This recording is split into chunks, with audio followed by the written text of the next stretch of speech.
Good morning. Good morning. We're going to read this morning from Ecclesiastics and a little bit from the Recovery Principle Devotional.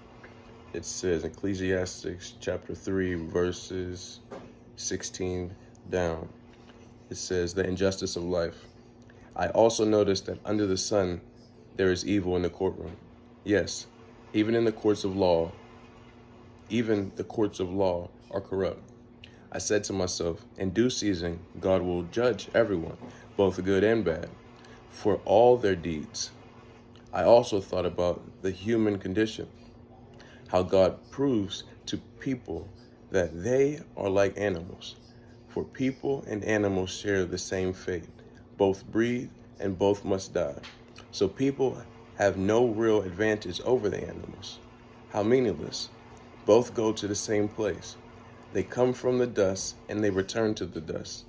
For who can prove that the human spirit goes up and the spirit of the animal goes down into the earth? So I saw that there is nothing better for people than to be happy in their work. That is our lot in life. And no one can bring us back to see what happens after we die. And it says read chapter 4, I don't know yet. Chapter 4, I'm going to read a bit of it. It says, again, I observed all the oppression that takes place under the sun. I saw the tears of the oppressed with no one to comfort them. The oppressors have great power, and their victims are helpless. So I concluded that the dead are better off than the living, but most fortunate of all, those who are not yet born, for they have not seen all the evil that is done under the sun. Then I observed that most people are motivated to success because they envy their neighbors. But this too is meaningless, like chasing the wind. Fools fold their idle hands, leading them to ruin. And yet, better to have one handful with quietness than two handfuls with hard work and chasing the wind. Denial. Principle recovery. It says read Ecclesiastics 3 verses 16 on. We did that. It says some of us avoid or cope with our own pain by trying to fix the world.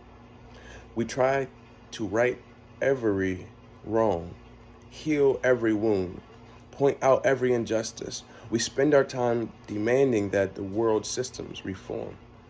We may also dedicate ourselves to rescuing and reforming those we love. Our zealousness to set the world right can be a means of denying that we are powerless to do so. Solomon said, I also noticed that under the sun there is evil in the courtroom. Yes, even in the courts of law are corrupt. I said to myself, in due season God will change everyone, both good and bad, for all their deeds. I observed all the oppression that takes place under the sun. I saw the tears of the oppressed, with no one to comfort them. The oppressors have great power, and their victims are helpless. Ecclesiastes 3, verses 16 through 17, and chapter 4, verse 1. It says, Solomon saw that the world was not as it should be.